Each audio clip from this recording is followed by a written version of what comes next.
கூட ஓட பார்த்தாங்க. மனசாட்சியே இல்லாத பேசுறீங்க. அது டிரைவர் இல்ல, சமையக்காரன். அப்ப எங்க அப்பா தான் தடுத்து ஒரு தத்துவம் சொல்லி என் மனச மாத்தி உங்களை கட்டி வச்சாரு. என்ன தத்துவம் சொன்னா?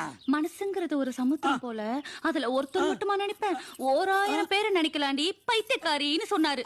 அப்போ மனசு நான் நினைச்சேனா இவனை நினைக்கலாம், அவனை நினைச்சுக்கலாம், பக்கத்து ஒரு பெருமாள் நினைச்சுக்கலாம், வடக்குப்பட்டி ராமசாமி நினைச்சுக்கலாம், ஏன் உங்க ஃப்ரெண்ட்ஸ் எல்லாரும் நினைச்சிருக்கலாம்.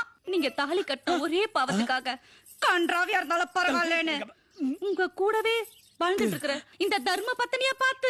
நீ தர்ம பத்தி நான் ஒத்துக்கிறேன்டே. ஆனா தர்மத்தை மீறி பொண்ணு கோட்டை விட்டிய. பொண்ணோட போன அடிக்கடி நோண்டி இருந்தீனா அவ காதல அடியோட கட் பண்ணிருக்கலாம். அம்மா பொண்ணு தலையில பேன் பாக்கலாங்க, ஆனா அவளோட போனை பார்க்க கூடாதுங்க. என்ன கருமம் பிடிச்ச தத்துவண்டி இது? யாரு டிரைவர் கூட ஓட பார்த்தாங்க? மனசாட்சியே இல்லாத பேசுறீங்க. அது டிரைவர் இல்ல, சமையக்காரன்.